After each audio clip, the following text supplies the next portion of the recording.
Hello there, friends. My name is Margaret, and I'm 78 years old, living in the bustling state of New York. I used to believe that entering a nursing home would guarantee companionship, safety, and easy access to medical care. After all, countless advertisements and well-intentioned friends told me that was the best place for someone my age who needed a bit of help with daily tasks. I'm here today to share my personal story, one I hope will give you a clearer picture before you take a similar path. I remember the day I moved in, a cheerful nurse greeting me at the reception desk, bright posters claiming your home away from home, and the subtle scent of disinfectant in the air. My daughter and son-in-law thought it was the right decision for me, and honestly at first I thought so too. But as days turned into weeks, and weeks into months, my rosy expectations were replaced by something darker, an unshakable sense of regret. Now, I'm not saying every nursing home is dreadful, nor am I saying that all staff are uncaring. Many are good people trying their best. But from my experience, one I never expected to be so eye-opening, I realized there are 6 critical warnings I should have known beforehand. I'm sharing these regrets to help you or your loved ones think carefully. So please stick around. What I have to say might just change the course of your future decisions. Regret 1: losing my independence. Let me start with what seemed like the smallest concern on my mind, but ended up being the biggest disappointment: my independence. When I first arrived at the nursing home, it felt reassuring to know help was always there. Nurses checked on me regularly, staff delivered my meals, and I didn't have to worry about the daily grind of grocery shopping or laundry. For a while, it was a relief, almost like a vacation from life's usual burdens. But little did I know that this convenience came with a hidden cost. Over time, I realized I was surrendering more than just chores. I was giving up my ability to make simple choices. Everything from bedtime to mealtimes was set in a schedule. Lights out at 9 p.m., lunch at 11:30 sharp, and a rotating weekly menu that left little room for personal preference. Sure, I could request changes, but that usually meant a long wait or an apologetic nurse explaining, "I'm sorry, dear, but the kitchen can't accommodate that right now." One evening, I tried to go for a short walk around the corridor after visiting hours, just to stretch my legs and clear my head. A staff member gently reminded me it was quiet hours. That seemingly kind explanation carried an unspoken rule. My movements were now under someone else's watchful eye. I missed the days I could wander into my own backyard whenever I pleased. The consequence of losing my independence was far more emotional than I anticipated. My sense of self-worth took a dip. At 78, I may walk more slowly, but I still value doing things in my own way. Little by little, I felt powerless. I started doubting myself. Am I truly incapable? Should I just stay put and not bother anyone? The worst part was that I began to feel like I was living in someone else's space, playing by rules designed for a large group rather than for individuals. That feeling of losing control can breed loneliness. Even though people were around, staff, other residents, I felt like my spirit was shrinking. As the old saying goes, we don't stop playing because we grow old because we stop playing. In my case, I felt I had stopped playing, stopped living on my own terms, and that accelerated an internal sense of aging far beyond my actual years. Here's my message to you. If you're thinking about moving into a nursing home, comment 2 below if you worry about losing your freedom, and let me know your thoughts. Independence might sound like a trivial thing until it's gone. Once you're part of a tightly managed system, it's harder to hold on to the small joys of individual choice. Before you make the decision, talk openly with your family, your medical providers, and, most importantly, yourself. Ask whether you can maintain your autonomy. Are you okay with a more regulated lifestyle? There might be alternatives like assisted living communities or in-home care services that strike a better balance between getting help and keeping independence. If you've ever felt conflicted about losing control in a situation, any situation, do me a favor and share this video with a friend. Let them know independence is precious and can slip away faster than we imagine. Also, don't forget to hit the like button and subscribe for more insights on aging, independence, and vital life lessons. Believe me, we have a lot more to discuss. Regret 2: feeling forgotten by family. You might think the family who helps you move to a nursing home will visit often, call you weekly, and stay involved in your life. In my case, my daughter and son-in-law did try at first. They'd drop by every few days to see if I was settling in. But as time passed, those visits became less frequent. My granddaughter had soccer practice, my son-in-law had business trips, and my daughter had her own set of challenges balancing work and home. Suddenly, I was no longer in the center of their daily routines. They assumed I was safe in the nursing home, fed, cared for, and surrounded by people. The problem is that emotional needs don't just vanish once your physical needs are met. Feeling lonely in a crowd is, in my opinion, even worse than feeling lonely by yourself in your own home. At least at home, you're surrounded by your memories, your favorite chair, or even the neighbor you can wave to through the window. In the nursing home, I was just one of many. Some residents hardly ever had a visitor. It broke my heart to see them waiting by the window, hopeful eyes scanning the parking lot, day after day, with no one showing up. It reminded me of a quote my own grandmother used to say, "Growing old is mandatory, but growing lonely is not." And yet, there I was, feeling a loneliness that seemed almost inescapable. The immediate consequence of fewer family visits was a sense of being forgotten. My grandchildren, who used to run around my living room, rarely came by. They found it boring to visit Nana, where they had to behave and talk in hushed voices. I can't say I blame them entirely. The sterile environment and the bland hallways aren't exactly kid-friendly, but it hurt nonetheless. Eventually, I reached a point where I stopped expecting them altogether. I tried to convince myself I was being fair to my family. They were busy, life moves on. However, that kind of acceptance can turn into resignation and a deeper emotional hurt. It's a sadness that sets in during mealtimes, when you see other residents having visitors, or on holidays, when you realize the nursing home schedules a group celebration, one that can feel forced, lacking that personal touch of shared family traditions. If you're contemplating a nursing home, ask yourself this: will your family realistically visit or even call as much as they promise? Sometimes it's not malice, life simply gets hectic, but the impact on you is profound. If you already have concerns about being sidelined or forgotten, go ahead and comment down below. Let's open this conversation. Share your experiences in the comments. Have you ever felt left behind by loved ones? And while you're here, subscribe to stay connected. Because no matter our age, we all crave connection. And in this digital space, we can support each other through life's challenges. Regret 3. The emotional toll of rules and routines. One of the biggest surprises for me was how deeply the nursing home's rules and routines affected my emotional well-being. I'm a firm believer that structure can be good for health: waking up at the same time, taking medication at consistent intervals, and eating balanced meals. But there's a vast difference between healthy structure and feeling like you're a cog in a machine. In my nursing home, mornings started at 6:30 a.m. whether you liked it or not. Bright fluorescent lights would switch on in the hallways. Nurses would bustle in for blood pressure checks, medication reminders, and quick "how are we doing?" greetings. Now, I'm grateful for the attention, but I also noticed that everything was timed to a T. Breakfast was at 7:15, physical therapy at 9, group activity at 10:30, lunch at 12, and so on. At first, the schedule gave me something to look forward to. But as the weeks passed, I realized every minute of my day was accounted for, often with little room for personal preference. If I wanted to skip a group game to read quietly in my room, staff would encourage me not to. Social interaction is good for you, they'd say. So I went along, even if it meant forcing a smile when I just wanted a quiet moment. Imagine living day in and day out with that constant pressure to conform. It may sound minor, but it starts to gnaw at your sense of self. The bigger consequence was emotional exhaustion. I felt like a child back in school, told when to eat, when to walk, even when to rest.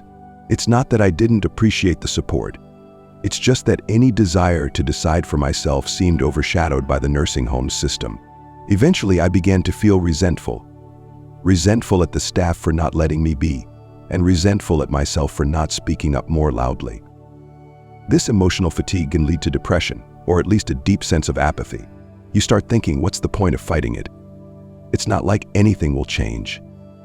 And that's a scary place to be, because once apathy sets in, you lose motivation to explore alternatives, to stay physically active, or to even maintain relationships. I want you to comment 6 below if you've ever felt worn down by too many rules. Let's see how many of us understand that hidden pressure. The key warning here is that strict routines might look good on paper. They keep everyone organized, ensure medications are administered on time, and so on, but the human spirit needs flexibility and self-expression. If this resonates with you, give this video a like to let me know. More importantly, share it with someone considering a nursing home. They need to understand the emotional price tag that comes with round-the-clock schedules. And if you haven't subscribed yet, please do so. We've still got more regrets to uncover, and you won't want to miss the lessons in the next sections. Regret 4. Financial strain and hidden costs. You may hear all the time about how expensive nursing homes can be. Ads might give you a rough estimate, brochures will list out package deals, and insurance plans might cover some portions. But the reality, in my experience, is that the financial picture is often more complicated and stressful than you'd expect. I was under the impression that once I signed the contract and gave the nursing home my insurance details, everything would be sorted out. I quickly learned about additional charges, extra fees for certain medical supplies, for in-room television, for special dietary needs, and even for personal hygiene products beyond the basics. A family friend tried to joke about it once, saying, "It's like a hotel minibar in there, everything's an extra charge." But it didn't feel funny to me. It felt like I was hemorrhaging money, unsure of how or when I'd be billed next. A lot of older folks in the United States rely on Medicare, Medicaid, or a combination of retirement savings and insurance, but the coverage can vary widely. I met a lovely man named Carl in the nursing home who needed specialized physical therapy sessions not covered by his plan. Carl had to dip into his savings money he had carefully put away over decades to pay for these sessions out of pocket. Watching him sign check after check was heartbreaking, especially given he had no one else to lean on. The immediate consequence was increased stress. I couldn't shake the anxiety each month when the statement arrived. I found myself double-checking invoices, questioning charges, and then feeling guilty for questioning them because I also respected the staff who cared for me. I became wary of asking for extra help or additional amenities because I feared it would show up on the next bill. Financial strain also has a ripple effect on family relationships. My daughter worried about me running out of funds. We even had a tense conversation about selling the family home to cover future costs. That house was where all my cherished memories lived, so the thought of losing it simply because I was in a nursing home felt like an added layer of loss. I've known people who end up with nothing left to pass on to their children or grandchildren because the nursing home bills consume their entire estate. Before you decide on a nursing home, dig deeper into the fine print. Ask detailed questions. Which services are fully covered? What about optional activities, therapy, or even simple things like laundry beyond a certain weight limit? And if you've ever been shocked by a hidden fee, drop a comment too below because I want to hear your story. Awareness of costs might be one of the most significant factors you can't ignore. Remember to hit the subscribe button and share this video with anyone worried about the financial realities of aging. Knowledge is power, folks. Stay informed, stay vigilant, and keep track of where your hard-earned money is going. Don't be afraid to ask for a full breakdown, and if something seems off, you have every right to question it. Regret 5. Feeling like just another patient. Have you ever walked into a hospital and felt that eerie sense of being in a clinical environment? White walls, the faint smell of antiseptic, the rustle of nurses' scrubs. Now, imagine living in that environment day in and day out. That's often what a nursing home can feel like, especially if it's larger, with a high staff turnover. It's not always a cozy, intimate setting you might see in promotional videos. When I first arrived, I was assigned a room number, a wristband, and a primary nurse in charge of my care. These are standard procedures, of course. But the trouble started when staff changes happened frequently. One week, Nurse Lisa was my primary caretaker. The next week, she was reassigned elsewhere, and I found myself explaining my medical history all over again to a new nurse who barely had time to read my file. I quickly realized the staff was juggling dozens of residents with varying levels of need. It was hard for them to remember personal details about each of us. As days went by, I felt more and more like a case file rather than a person with stories, fears, hopes, and preferences. Take your medication. Time for your blood pressure check. We'll move you to the dining hall now. All of these instructions were delivered in well-meaning, professional tones. But rarely did anyone ask how I truly felt or took the time to learn about my life before the nursing home. My identity, Margaret, a mother, grandmother, retired teacher, felt overshadowed by clinical protocols. Feeling like just another patient dehumanizes you over time. I remember one particular instance when I tried to share a bit of my past with a staff member, how I used to love volunteering at a local library and reading to kids.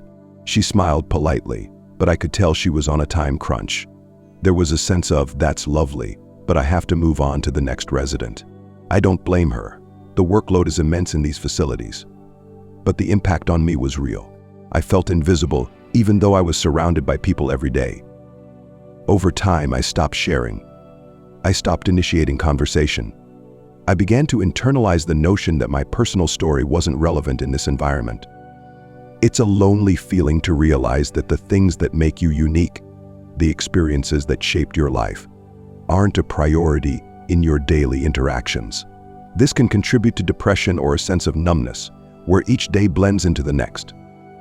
If you're considering a nursing home, pay attention to the staff-resident ratio and turnover rates. Ask current residents, if possible, about how it feels to live there day after day.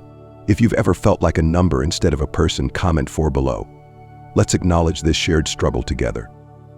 Don't forget to like this video if these insights are resonating. And please subscribe for more discussions on what aging really feels like. Each of us has a story worth hearing. Don't let your essence be drowned out by a system that might see you only as a patient. Let's remind each other that we're still human and deserve individual care and attention. Regret 6. Neglecting to consider other options. My final regret is one that circles back to the idea that I wish I had known how many viable alternatives existed. As an older adult in the United States, I assumed the transition from my home to a nursing home was the only logical step. My health was declining, I needed regular medication monitoring, and my daughter's home wasn't well equipped for my needs. So a nursing home seemed like the only solution. It never occurred to me or my family to look into options like in-home care, adult day programs, or smaller assisted living arrangements that focus on independent living with minimal supervision. There are even programs where trained caregivers come to your house for a few hours a day to help with meals, medication, and light chores. Had I explored these, I might have been able to stay in my home longer, surrounded by my memories, my neighbors, my beloved cat, Sophie. I learned later about adult foster care homes, where someone opens their home to a few seniors, offering a more personalized environment. It may not be for everyone, but if I had known that existed, perhaps I would have given it serious thought. Instead, I made a rushed decision, partly out of fear, partly out of convenience, to go where everyone else seemed to go. The biggest consequence was a lingering what if in my mind. What if I had tried an in-home caregiver first? Maybe I would have maintained more independence and felt less uprooted. What if I had tried an assisted living facility that offered an apartment-style living arrangement? Perhaps that would have given me a safer space without the rigid schedules and sense of being institutionalized. Once you sign that nursing home contract and move in, it can be emotionally and financially hard to backtrack. Those what-ifs can torment you, especially when you're lying awake at night, hearing the hallway lights flicker on and off, thinking about how you ended up there. Don't get me wrong.